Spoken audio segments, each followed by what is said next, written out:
Bismillahirrahmanirrahim. Wa an ibni Abbasin. Wa an ibni Abbasin. Hadis riwayat dari sahabat Abdullah ibnu Abbas radhiyallahu anhuma, semoga Allah ridha kepada keduanya.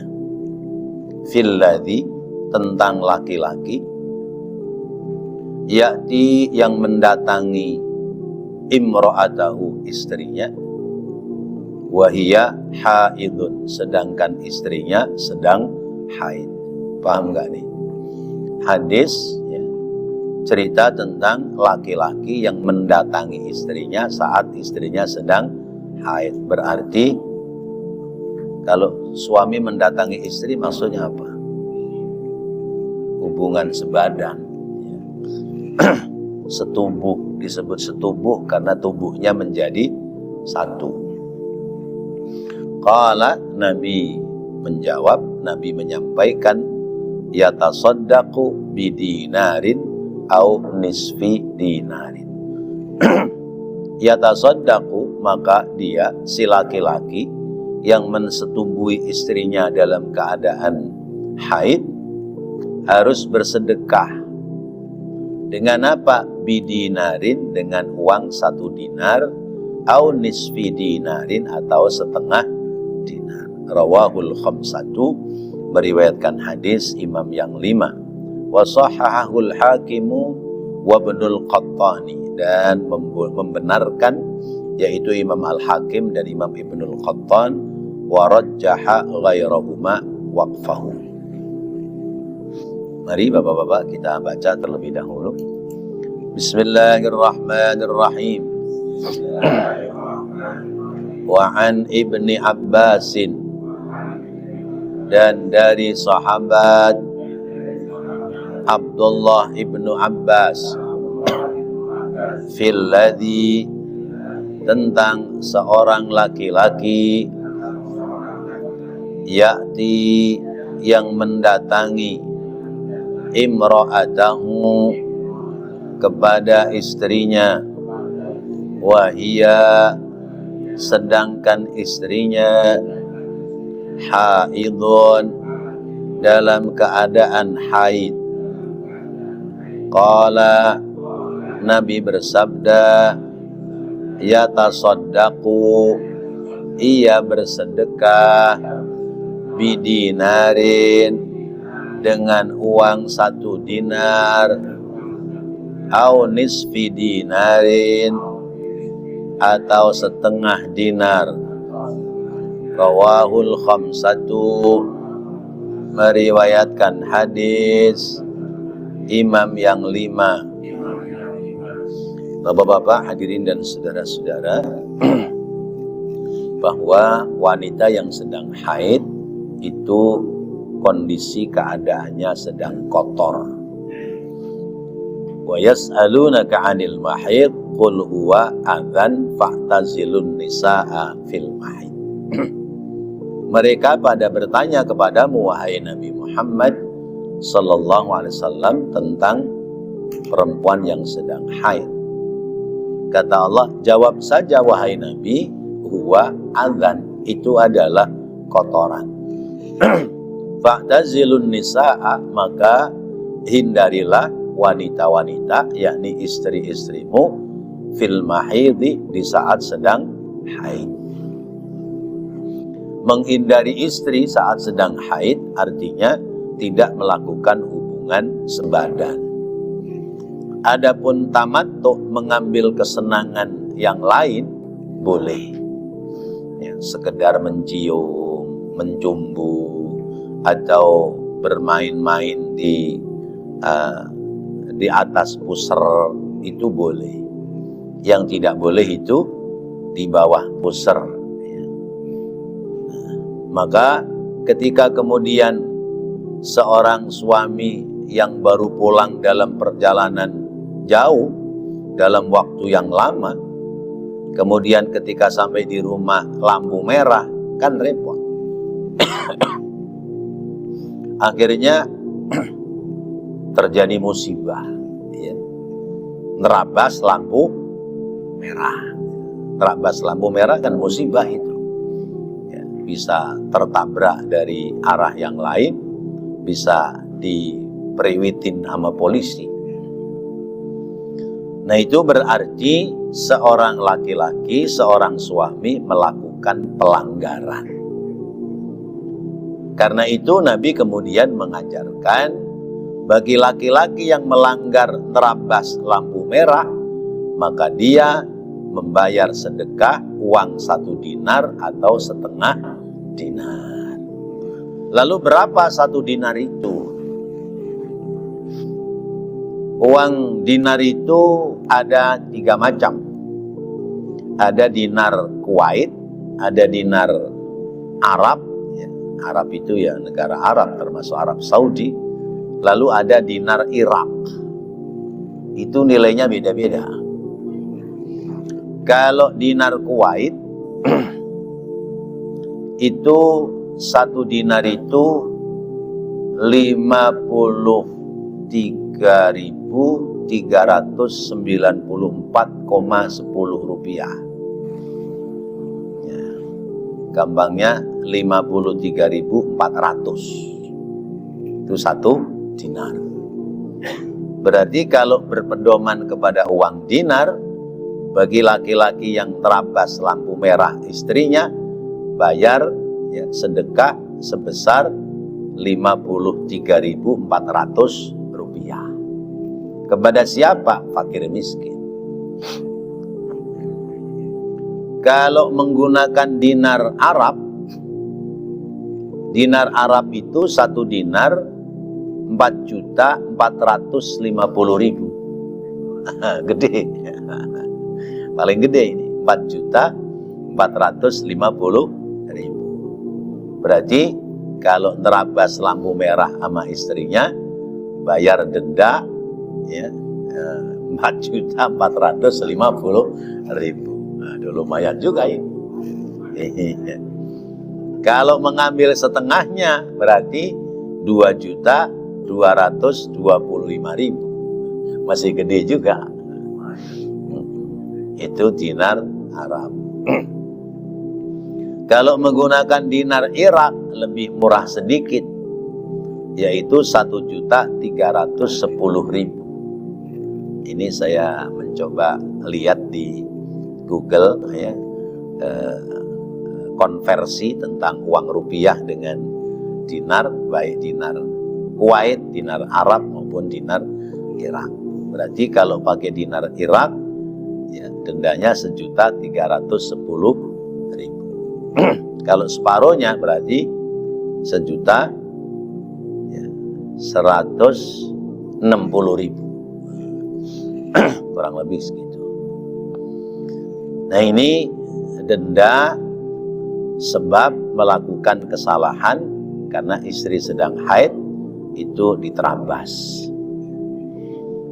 Nah bapak-bapak hadirin dan saudara-saudara,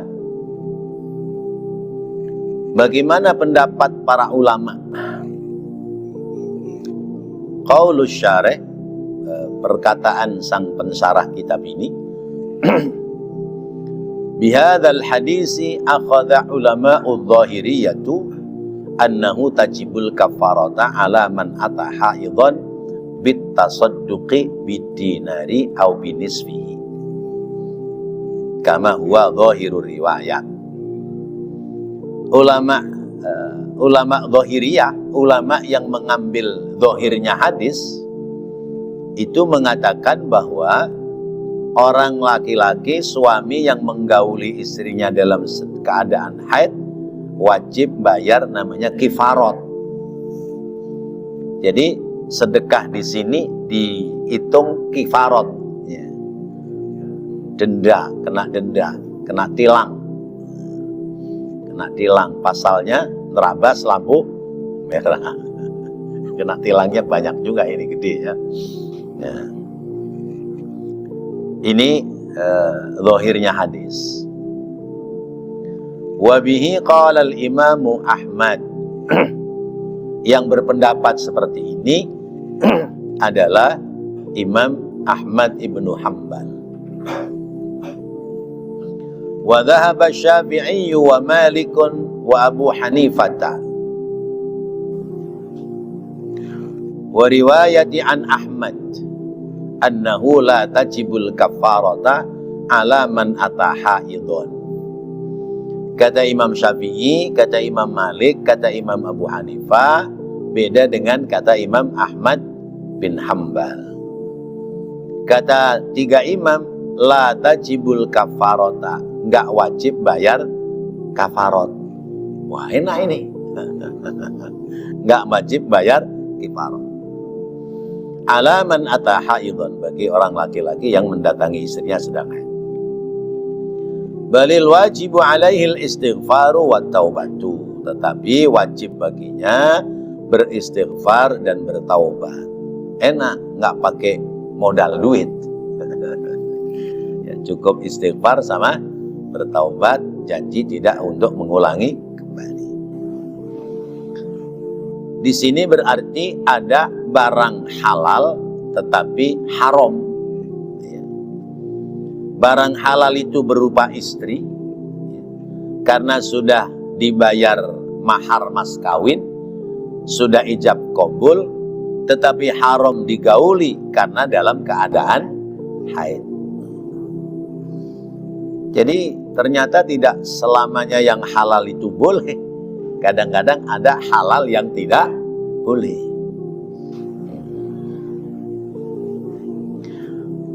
Fal hadisu, lalu hadis ini apa maknanya? Yadullu ala wujubil kafarati kama huwa zahiru madhabi Ahmad. Ya, hadis ini menjadi dalil wajib bayar kifarat secara zahir hadis. Wa min dalili adami wujubil kafarati, adapun dalil tidak wajibnya bayar kifarat karena ada hadis yang lain. Mana hadis yang lain? Kalimat hadisnya begini: man ataka hinan fasaddaqahu bima qala au ata imra'atan fi duburiha au ata haidhan faqad kafara bima unzila ala Muhammadin sallallahu alaihi wasallam. Siapa orang yang mendatangi dukun, fasaddaqahu, lalu dia membenarkan omongannya dukun, bima qala, au ata imra'atan, atau mendatangi istrinya fi duburihi, dari duburnya, mendatangi istrinya dari lubang belakang, au ata haidon, atau mendatangi istrinya yang sedang haid, maka dibahasakan oleh Rasulullah, faqad kafara bima unzila ala Muhammadin, sungguh dia telah mengingkari terhadap apa yang telah diturunkan kepada Nabi Muhammad. Mengingkari di sini kufur, mengingkari ketentuan agama. Wa hadzal hadisu ma'al wa'idi syadidi lam yadhkur kafaratan. Di kitab Bapak nggak ada. Wa hadzal hadisi, dan hadis ini hadis yang menjelaskan tidak wajib bayar kifarat, yaitu al-wa'id al-syadid, peringatan yang keras. Peringatan yang keras. Jadi ketika nerabas lampu merah, bukan kena denda, tapi disita SIM-nya. Atau kalau di negara lain itu SIM-nya dibolongin. Jadi kalau orang itu melanggar peraturan, bukan kena denda, bukan kena tilang dan sebagainya, tapi SIM-nya dilubangin. Nanti kalau SIM-nya lubangnya sudah 3, sudah berarti dia tidak berhak untuk berkendaraan. Sebab ketika bikin SIM baru itu tidak diperkenankan. Nah, itu baru bagus itu. Ya. Jadi orang hati-hati karena takut nantinya nggak boleh berkendaraan karena SIM-nya bukan mati, tapi SIM-nya udah bolong 3 kali. Jadi orang seperti itu tidak diperkenankan untuk menjalankan kendaraan. Nah ini jadi makna hadis yang kedua ini, al-wa'id asyadid, peringatan keras yang disampaikan oleh Rasulullah, dan tidak membahas tentang kifarat. Wabihi, dan dengannya akhadhal a'immatu, mengambil pendapat al-a'immatu salah satu, yaitu imam yang tiga tadi siapa? Imam Syafi'i, Imam Maliki, dan Imam Hanafi ala ajami wujubil kafarati, tentang ketiadaannya wajib membayar kifarat. Bal yastaghfiru lahu wa yatubu alaihi, tetapi wajib baginya beristighfar dan bertaubat, karena sudah dianggap mengingkari hukum Rasulullah. Wa li'annahu wati'a nahyun fihi li ajlil adha fa ashbahal wad'u fit duburi. Maka dengan sebab itu hubungan sebadan menjadi larangan pula di sini, karena melakukan hubungan sebadannya tidak sewajarnya, bukan dari kemaluannya tapi dari lubang tubuh. Nah, bapak-bapak dan saudara-saudara, ini pelajaran sudah sampai kepada kita. Karena itu, bahwa kita hidup dalam berkeluarga ada batas-batasnya, ada batasan-batasannya. Kata Allah, nisa'ukum harsul lakum fa'tu harsakum anna syi'tum. Istri-istrimu adalah tempat bercocok tanam bagimu, maka datangilah istrimu sesuai dengan kemauanmu. Orang punya sawah mau macul tuh bisa dari mana aja lah. Dari tengah dulu boleh, dari pinggir kanan boleh, dari pinggir kiri boleh, dari atas boleh, dari bawah boleh. Namanya juga sawah, sawahnya sendiri, ya, bukan sawah tetangga, bisa rame nanti kalau. Tapi waqaddimu li anfusikum, kata Allah, dahulukan pada dirimu, artinya tetap jaga nilai-nilai kebaikan. Maka hukum agama itu ada al-khairu, ada al-ma'ruf. Ketentuan hukum agama itu ada al-khairu, ada al-ma'ruf. Al-khairu adalah kebaikan yang bersumber dari hukum agama. Kebaikan hukum yang bersumber dari agama namanya al-khairu. Landasannya Al-Quran, landasannya hadis, landasannya ijma'us sahabat, itu namanya al-khair. Tapi ada ketentuan hukum yang disebut al-ma'ruf, yaitu kebaikan yang bersumber dari hukum adat yang tidak menyimpang dari aturan agama. Itu namanya al-ma'ruf. Maka menggauli istri, kalimatnya wa'ashiruhunna bil ma'ruf.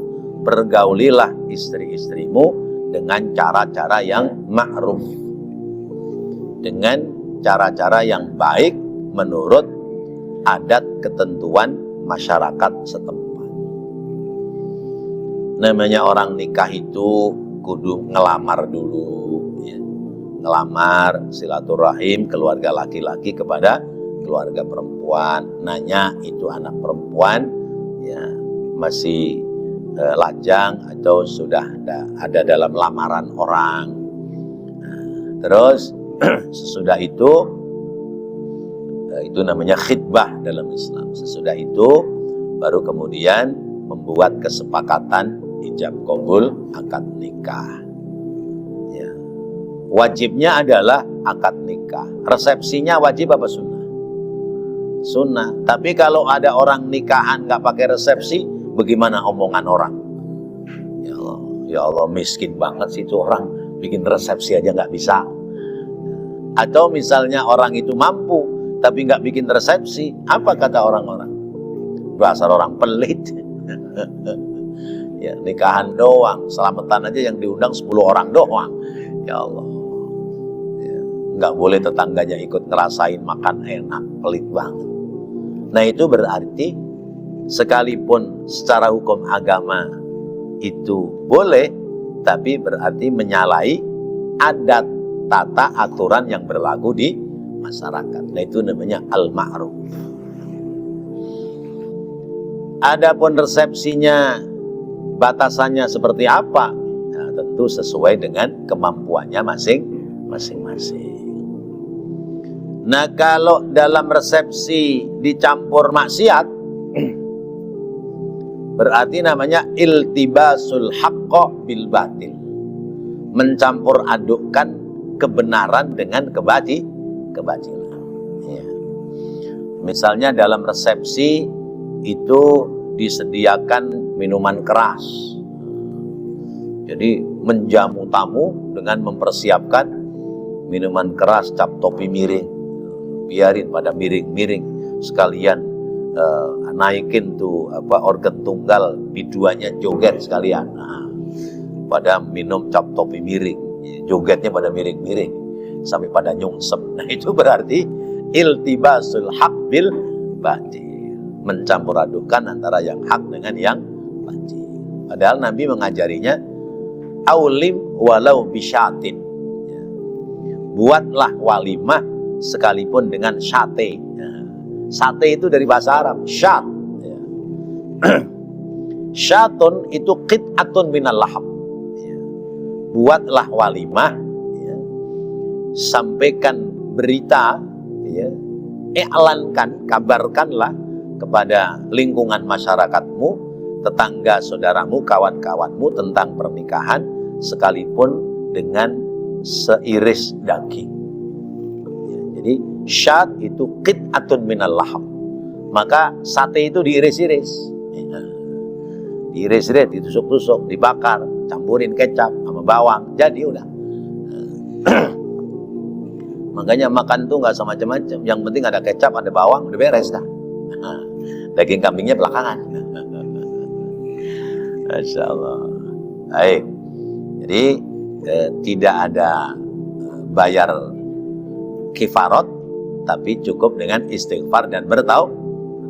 Menurut siapa? Indana. Menurut pendapat ulama kita, yaitu Imam Syafi'i. Wa an Abi Sa'idin Al-Khudri, hadis yang berikutnya, dan dari Abu Sa'id Al-Khudri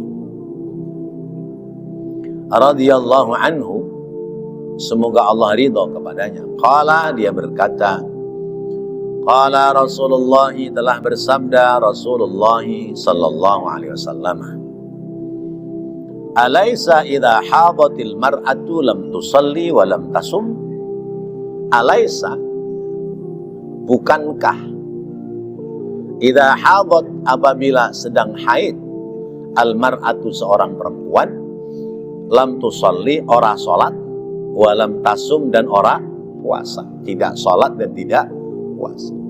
Muttafaqun alaihi, kesepakatan hadis dua ulama hadis, yaitu Imam Bukhari dan Imam Muslim, fi hadisin tawilin, dalam hadis yang panjang. Jadi ini hadisnya panjang, dipotong, diambil tentang wanita yang sedang haid.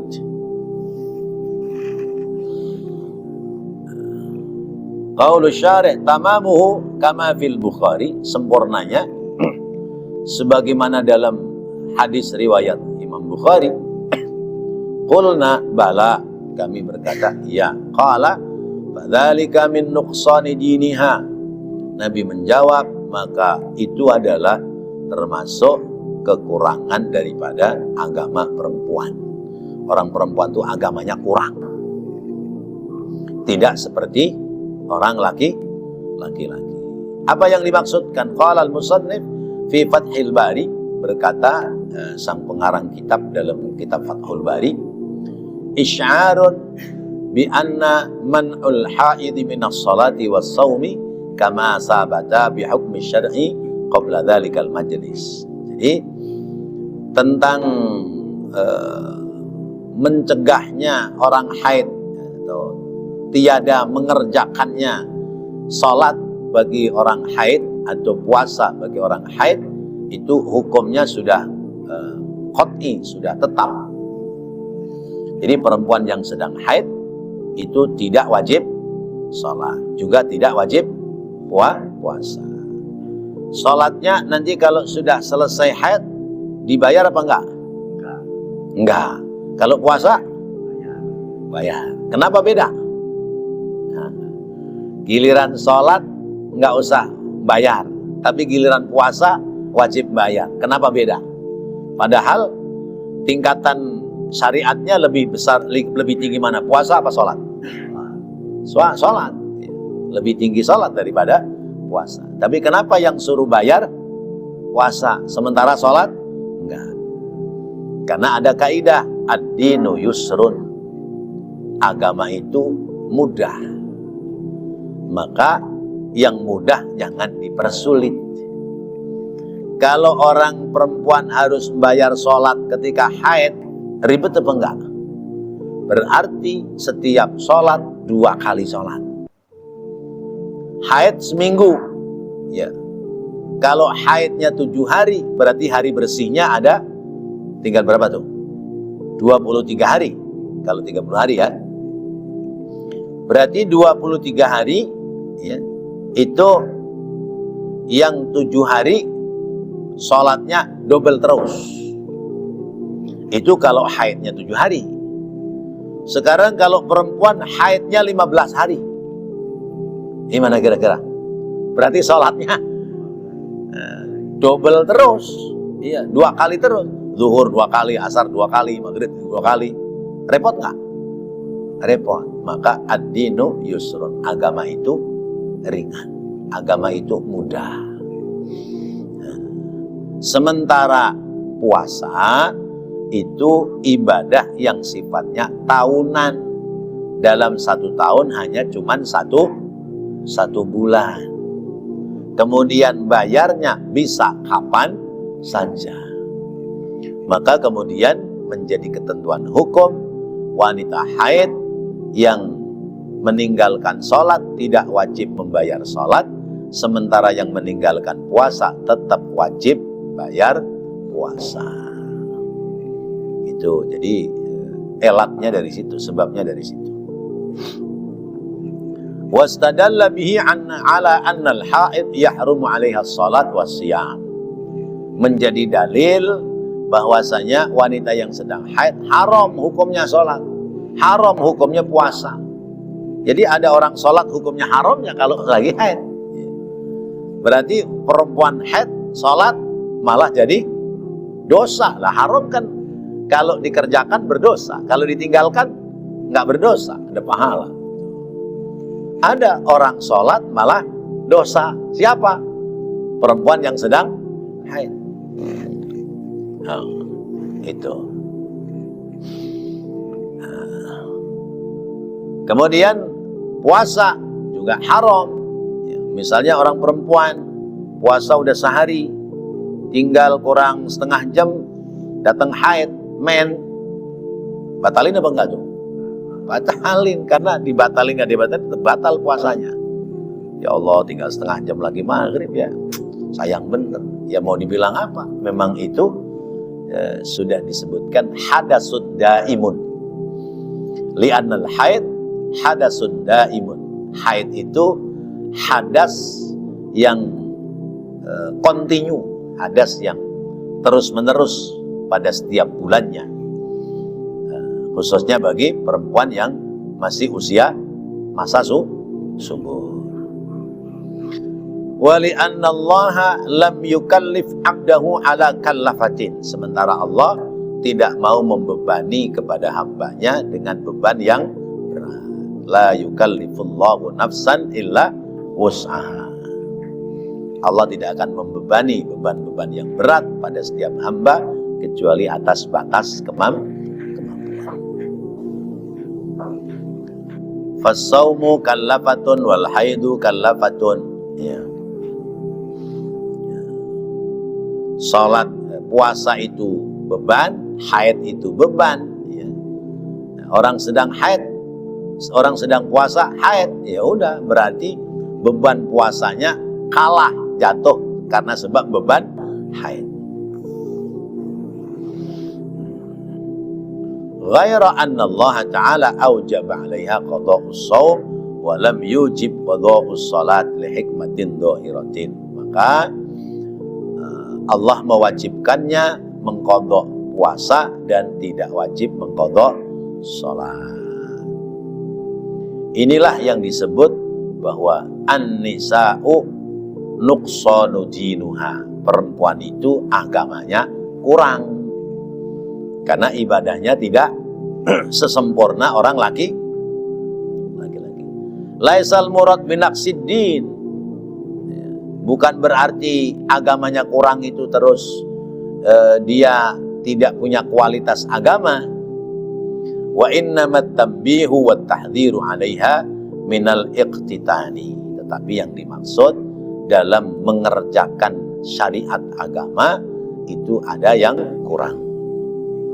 Nah, itu tentang perempuan. Nah, kalau orang perempuan itu nuqsanu diniha, berarti kalau orang laki-laki sempurna agamanya. Sebab orang laki-laki itu tidak ada alasan untuk boleh meninggalkan ibadah. Mas, kenapa sampean nggak sholat? Lagi main. Oh, mencret itu, bukan menstruasi. Ya. Ya. Mas, kenapa sampean nggak puasa? Lagi main. Laki-laki sih main. Ya. Qultu, aku berpendapat, kata Syekh Muhajirin. In qulna innal haidha kallafatun 'alan nisa' fahal yusabu bitarkis salati bisababi wujudil kallafah. Kalau aku ngomong nih, kata pengarang kitab ini, kalau orang perempuan sedang haid itu menanggung beban sebab haid, lalu kira-kira ada pahala enggak ketika dia meninggalkan sholat sebab datangnya beban dalam dirinya? Itu perempuan yang tidak sholat ada pahala enggak? Atau bahkan menjadi dosa? Dosanya jelas tidak ada, karena Allah tidak lagi memberikan beban bagi orang yang perempuan yang sedang haid, yaitu beban ibadah, sholat dan puasa. Sekarang pertanyaannya, perempuan yang meninggalkan sholat sebab haid ada pahala apa enggak? Tadi bahasanya, kalau orang haid sholat itu haram, lawannya haram apa? Halal, wajib. Lawannya haram, wajib. Kalau perempuan sedang haid sholat itu dosa, berarti kalau tidak sholat dapat pahala. Itu begitu tuh kaidahnya. Itu pertama. Kemudian yang kedua, seandainya ini perempuan tidak haid, maka pasti dia sholat. Buktinya ketika tidak haid dia sholat. Maka tidak sholatnya ini perempuan tetap dapat pahala dari Allah Subhanahu wa Ta'ala. Enak ya? Iya. Nggak usah sholat, dapat pahala sholat. Nah, ini namanya logika-logika akal yang bisa diterapkan. Satu contoh misalnya begini. Kita biasa ngaji malam Jumat. Nggak pernah ninggalin ngaji. Tiba-tiba kita sakit, lalu nggak datang ke pengajian. Dapat pahala nggak dia? Kenapa dapat? Karena yang menghalangi tidak ngaji adalah sakit. Maka seandainya dia tidak sakit, pasti dia datang ngaji. Maka sekalipun tidak ngaji, tetap dapat pahala. Di situ pula kemudian sebagian ulama berpendapat, orang yang sudah mati sekalipun tetap ada pahala. Contoh, kita biasa ngaji nih, ya, biasa ngaji. Terus kita mati, kita berhenti ngaji. Seandainya tidak mati, ngaji nggak? Ngaji. Berarti tidak ngajinya sebab datang kematian. Maka setiap pengajian ada, kita dapat pahala sekalipun kita sudah mati. Masya Allah. disitulah kemudian orang berbuat baik itu surganya khalidina fiha abadan, kekal selama-lamanya ada di dalam surga. Ya. Jadi kita umur 50 tahun kita sholat, ditambahin 10 tahun, 60 tahun kita tetap sholat, tambahin lagi 10 tahun tetap sholat, tambahin sampai 100 tahun tetap sholat. Umpama umur kita 500 tahun sehat tapi ya ukurannya ya, tetap sholat nggak? Sholat. Umpamanya umur kita 1000 tahun tetap sholat nggak? Sholat. Berarti kita ini sekalipun sudah terputus oleh kematian masih ada bagian pahala sholat, karena kerjaan kita saat hidup kita tukang sholat. Maka wajar kalau surganya khalidina fiha. Begitu pula orang berbuat maksiat. Waktu sehat berbuat maksiat, lalu terhalang oleh sakit nggak berbuat maksiat. Tidak berbuat maksiatnya gara-gara sakit. Kalau sehat maksiat nggak? Berarti saat dia nggak berbuat maksiat sebab sakit, kena dosa nggak? Nah, bisa jadi dia kena dosa, cuman terhalang sakit aja. Tukang maksiat umur 50 tahun maksiat, tambahin 10 tahun, maksiat nggak? Maksiat. Tambahin lagi 10 tahun, 70 tahun, maksiat nggak? Maksiat. Tambahin lagi jadi 100 tahun, maksiat nggak? Maksiat. Tambahin 500 tahun, maksiat. Maka pantas orang ahli maksiat, ahli dosa bisa jadi di dalam neraka khalidina fiha abadan, kekal juga selamanya ada dalam neraka. Masya Allah. Na'udzubillahi min dzalik. Wallahu a'lam bissawab. Jadi mudah-mudahan apa yang kita dapati pelajaran ini semoga menjadi ilmu yang bermanfaat. Amin ya rabbal alamin. Rabbana taqabbal minna innaka antas sami'ul alim wa tub alaina innaka antat tawwabur rahim. Rabbighfir warham wa anta khairur rahimin. Wassallallahu ala sayyidina Muhammadin wa ala alihi wa sahbihi wasallam. Walhamdulillahi rabbil alamin. Wassalamualaikum warahmatullahi wabarakatuh. Ya arhamar rahim.